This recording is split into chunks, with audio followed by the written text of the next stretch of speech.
अदारे ने एक सेसना जहाज़ के ज़ेर तरबियत को पायलट को 737 बोइंग पर बिठा दिया कि इंटरनेशनल फ़्लाइट है, ले जा बच्चा। क्या खूबसूरत तरीके से उन्होंने बताया कि ये जो तफ्तीशी अफसर है ये कौन है, किस तरह से इस मुकाम तक पहुंचा, और ये एक छोटे जहाज़ का पायलट है जिसको इतना बड़ा केस, जो कि हाई प्रोफाइल केस है, वो दे दिया गया। आप अंदाज़ा करें कि जो उसके मुलाजम हैं, जिन्होंने उसके कहने पर तमाम निशानात मिटाए, कारपेट धोया, खून साफ किया, हर एक गवाही को ख़त्म किया, जो लाश है उसको उठाकर गाड़ी में डालने तक ये सारे शरीक जुर्म थे, आज उसको प्रोसिक्यूशन विटनेस के तौर पर पेश किया जा रहा है। तो आप आने वाली अदालतों में अंदाज़ा कीजिएगा कि जब ये मजिस्ट्रेट से निकल कर आगे मामला जाएगा तो वहाँ पर कैसे मुकर जाया जाएगा। बहुत शोर है मुस्तफ़ा आमिर के कत्ल का और उसका मरकज़ी मुलज़म अरमगान बरी हो जाएगा। जी हाँ, बाइज़्ज़त बरी किया जाएगा। और ये बात जो है आपको शायद चौंका दे, लेकिन मेरा आज के बोलते कालम का यही इन्वान है कि अरमगान कत्ल केस में बरी हो जाएगा। और ये बात मैं नहीं कह रहा, मैं आपको एक पुलिस ऑफिसर की लिखी हुई एक तहरीर सुनाना चाहता हूँ, जिसमें वो बता रहे हैं कि पुलिस किस तरह से इस केस को मैनिपुलेट कर रही है और किस तरह से गवाहान को जो है इस्तेमाल किया जाएगा। वो गवाहान जो कि ज़र ख़रीद हैं अरमगान के, यानी उसके मुलाजिम हैं, शरीके जुर्म हैं, जिन्होंने तमाम शुहाद मिटाने में उसकी मदद की, उन्हीं को गवाह बना दिया। इसका मतलब है जब कभी वो चाहेंगे वो अपनी गवाही से मुनहरफ हो जाएंगे और उसके बाद पुलिस का केस कमज़ोर हो जाएगा। नियाज़ अहमद खोसा साहब हैं जी, SSP रिटायर्ड हैं, और उन्होंने लिखा है कि मुस्तफ़ा केस में कल 26 फरवरी को केस ख़राब या कमज़ोर करने की 2 कोशिशें हुई। कल दिल नहीं कर रहा था कि मैं इस पर कुछ लिखूं, लेकिन फिर ख्याल आया कि कत्ल हुआ है तो इस पर लिखना ज़रूर चाहिए। और उन्होंने इसमें वो शेर भी एक शामिल किया मुस्तफ़ा ज़ैदी साहब का, जो ख़ुद भी कत्ल हुए थे और ये डिप्टी कमिश्नर थे कराची में। मैं किसके हाथ पे अपना लहू तलाश करूं, तमाम शहर ने पहने हुए हैं दस्ताने। मगर आज सुबह ख्याल आया कि किस्त ज़रूर लिखनी चाहिए कि कुछ पर्दापोशी जो है करने का नुकसान होता है। उन्होंने कहा कल 26 फरवरी की कोशिश ये हुई कि मुलज़म अरमगान के 2 मुलाजमीन को अदालत में 164 के बयान के लिए पेश किया गया और पूछा यह गया मजिस्ट्रेट की जानिब से कि इस बयान से पहले मुलज़म और उसके वकील को सारा बयान जो है 24 घंटे पहले दिया जाता है, तो क्या वो दिया गया? जिस पर वकील सफाई ने कहा नहीं, हम भूल गए। कैसा है, ताकि ये बयान जो हैं वो रिकॉर्ड का हिस्सा ना बन सकें और इसके लिए अगली तारीख पे काम चला जाए। अच्छा, मजिस्ट्रेट ने कारी से पूछा कि आपको 161 की कापियाँ मिली? उसने साफ इनकार कर दिया। उसने ना मुझे कापियाँ मिली, ना वकील अंगेज करने के लिए कहा गया। और तफ्तीशी अफसर ने जवाब दिया कि मुझे तो 161 के बयान की कापियाँ देना याद ही नहीं रहा। अब ज़रा देखिए, जुडिशल मजिस्ट्रेट ने प्रोसीजर तो फॉलो करना है।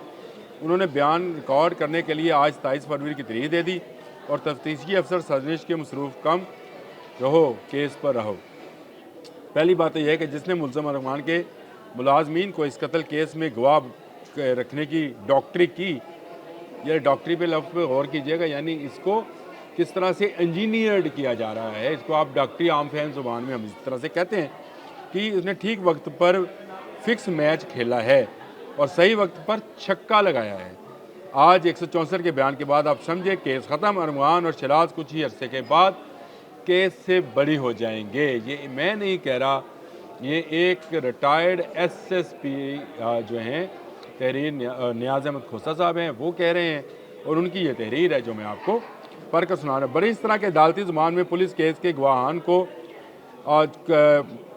प्रोसिक्यूशन विटनेस कहा जाता है और पुलिस कभी भी ऐसे बंदे को गवाह नहीं रखती जिसका मुलज़म से कोई दूर का भी तल्लक हो। अरमगान कत्ल केस भी के खिलाफ चश्मदीद गवाह उसके मुलाजमीन को बना दिया गया है। आप अंदाज़ा करें कि जो उसके मुलाजम हैं, जिन्होंने उसके कहने पर तमाम निशानात मिटाए, कारपेट धोया, खून साफ किया, हर एक गवाही को ख़त्म किया, जो लाश है उसको उठाकर गाड़ी में डालने तक ये सारे शरीक जुर्म थे, आज उसको प्रोसिक्यूशन विटनेस के तौर पर पेश किया जा रहा है। तो आप आने वाली अदालतों में अंदाज़ा कीजिएगा कि जब ये मजिस्ट्रेट से निकल कर आगे मामला जाएगा तो वहाँ पर कैसे मुकर जाया जाएगा। तफ्तीशी अफसर और SSP इससे बड़ा मुलज़म अरमान को फेवर क्या देते कि केस के 2 मददगार मुलज़मान को मुलज़मों ने गवाह बनाकर पेश कर दिया। अरमान के दोनों मुलाजमीन गुलाम मुस्तफ़ा और ज़ुहैब तो इस कत्ल केस में अहम मुलज़म हैं। उन्होंने खुद इतराफ़ किया, उन्होंने क्लीन से खून धोया और कत्ल में सबूत मिटा दिए। 202 और 201 PPC क्या कहता है? गुलाम मुस्तफ़ा और ज़ुहैब को तो इस केस में मुलजमान का रोल देना चाहिए। मुलजम अरमान ने अपनी सिक्योरिटी के लिए 100 सिक्योरिटी गार्ड रखे थे, 50 दिन को 50 रात को। गार्डों के अलावा भी 10 मुलाजमीन और थे। तफ्तीशी अफसर और SP का काम तो था कि कोई इंडिपेंडेंट गवाह तलाश करते, लेकिन अरमगान, शराज, गुलाम मुस्तफ़ा और ज़ुहैब को इस केस में चलान करते। तफ्तीशी अफसर पहले वकील था, फिर 2019 में पुलिस में भर्ती हुआ था। कोर्सेज के बाद पिछले 3 साल से फील्ड में है। अदारे ने एक सेसना जहाज़ के ज़ेरे तरबियत को पायलट को 737 बोइंग पर बिठा दिया कि इंटरनेशनल फ़्लाइट है, ले जा बच्चा। क्या खूबसूरत तरीके से उन्होंने बताया कि ये जो तफ्तीशी अफसर है ये कौन है, किस तरह से इस मुकाम तक पहुंचा, और ये एक छोटे जहाज़ का पायलट है जिसको इतना बड़ा केस, जो कि हाई प्रोफाइल केस है, वो दे दिया गया। तफ्तीशी अफसर का तो रिकॉर्ड चेक किया जाए तो कहा कि इनको वकालत के इसको कितने रिपोर्टेड केसेस हैं, कितने कत्ल के केसों में बतौर वकील उसने कितने मुलजमान को बरी करवाया, क्योंकि हम वकील मुलजम को बरी करवाने की फ़ीस लेते हैं। जब तफ्तीशी अफसर को एक इब्तदाई नुकता मालूम नहीं कि मुलजम 164 से पहले नोटिस दिया जाता है या मुलजम को प्रोसिक्यूशन विटनेस के ट्रायल दौरान बयान दिए जाते हैं, तो बाकी 161 164 बयान के दौरान कोई हैसियत नहीं रहेगी। तफ्तीशी अफसर जब वकील था तो लेजर नंबर तलाश करने की मैंने कल रात कोशिश की तो पता लगा कि जब वो वकील था तो उसने सेशन और हाई कोर्ट में कितने केसेस में कामयाबी हासिल की और इसके कितने केसेस रिपीटेड हैं, ताकि ये अंदाज़ा लगाए कि आसानी हो कि बोइंग 737 कहाँ आना है ताकि रेस्क्यू मिशन को भिजवाया जाए। मेरी ये बात आम पुलिस अफसर नहीं समझ सकता, सिर्फ तजर्बाकार वकला और जजेस साहबान जो है वही तजर्बे की बुनियाद पर इस बात को समझ सकते हैं कि इस केस के दौरान गवाह खान के दिए गए बयानात की बुनियाद पर अदालत फैसला देती है और ट्रायल के वक्त अरमगान के शरीक जुर्म मुलजमान जिनको गवाह बनाया जा रहा है हॉस्टाइल हो चुके होंगे। जो बात मैंने पहले आपको बताई थी कि उन्हीं गवाह खान बना लिया और सारे शहर में पहन रखे हैं दस्ताने। पैसा बहुत है जी, पैसा बोल रहा है, और जो 100 गार्ड रख सकता है, 10 मुलाजम रख सकता है, उसके लिए अपने मुलाजमीन को ख़रीदना जिनसे वो खून साफ करवा सकता है, लाश उठवाकर गाड़ी में रखवा सकता है, क्या मुश्किल होगा। और यही बात जो है इस वक्त तो रिटायर्ड DSP नियाज़ अहमद खोसा साहब कर रहे हैं।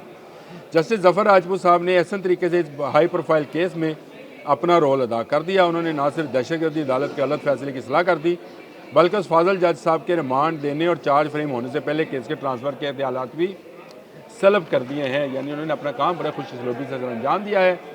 तकरीबन 25 साल बाद सिंध हाई कोर्ट ने जस्टिस जनाब ज़फ़र राजपूत साहब ने मुतहद अदलिया के किसी जज के खिलाफ स्ट्रक्चर पास करके मुतहद अदालत को ये पैगाम दिया कि आइंदा गलत फैसलों पर बाज पुरस होगी और सज़ा भी होगी। 25 साल बाद सिंध हाई कोर्ट में मुतहद अदालतों के जजेस के खिलाफ रोज़ाना की बुनियाद पर स्ट्रक्चर पास होते थे, लेकिन किसी वजह से स्ट्रक्चर पास करने का सिलसिला बंद हो गया था। जस्टिस ज़फ़र राजपूत की आगे उन्होंने बहुत तारीफ़ की है। कल मैंने एक खत मीडिया पर गर्दिश किया जो अरमगान का रिमांड ना देने अदालत ने लिखा। इस खत में शक का इजहार किया गया कि इसका मतलब तो यही था कि इसमें जो FIR काटी गई है उसमें बहुत सारे अबहाम अभी भी शामिल हैं। इन केसों के मुलजमान को सजाएँ हो चुकी है। अब अरमगान के केस के वक्त ये सवाल उठाना समझ से बाहर है। अगर अरमगान का वकील ये पटिशन हाई कोर्ट में दायर करता तो बात समझ में आती कि वो अपनी ली हुई फ़ीस हलाल कर रहा है। SP AVCC या अनिल हैदर की टीम पहले दिन अरमान के घर में डिजिटल लॉक वाली 2 तिजोरियाँ लेकर आई थी, मगर अरमान पुलिस मुकाबले में वाली FIR तिजोरियों का जिक्र नहीं किया गया। यानी इसको कमज़ोर से कमज़ोर किया जा रहा है। केस को कुछ दिन पहले इतने चोर के बावजूद बग़ैर मजिस्ट्रेट की मौजूदगी तिजोरियों को खोला गया और बताया गया कि तिजोरियाँ खाली हैं। तिजोरियाँ हैं लेकिन खाली हैं, या खाली हो गई मुझे नहीं पता। लिख रहे हैं नियाज़ अहमद साहब, खोसा साहब, भाई अगर तिजोरियाँ खाली थी तो लाई क्यों गई, और लाई गई तो पहली FIR में तिजोरियों का जिक्र क्यों नहीं है। तिजोरियों में पैसे और जेवरात रखे जाते हैं तो खोलते वक्त ट्रांसपेरेंसी बरकरार रखने के लिए मजिस्ट्रेट को क्यों नहीं बुलाया गया। कितने अहम सवालात हैं। तो इसके बाद आप ये बताएं कि ये सिर्फ नियाज़ अहमद खोसा साहब नहीं कह रहे, मैं भी कह रहा हूँ कि अरमगान और उसके तमाम साथी जो हैं बाइज़्ज़त बरी हो जाएंगे। इतना हाई प्रोफाइल केस जो है उसको किस तरह से मैच फिक्स मैच के तौर पे बनाया जा रहा है, दिखाया जा रहा है। और बहुत अरसे पहले जो है ये सारी तैयारी कर ली गई है कि जब अदालतों में केस जाए तो कमज़ोर से कमज़ोर किया जाए। वैसे तिजोरियों वाला मामला जो है, जिसने खोली उसकी, जिसने पहले खोल ली, क्योंकि कोर्ट तो तिजोरियों का मकान के पास था और बाद में आपने मजिस्ट्रेट को भी नहीं बुलाया, तो ट्रांसपेरेंसी कहाँ रही? इस केस को कमज़ोर करने के लिए तमाम काम तफ्तीशी अफसरों ने कर दिया है, बाकी रहा सहा कहाँ कोई और कर देगा। आज के लिए इतना ही। अल्लाह हाफ़िज़।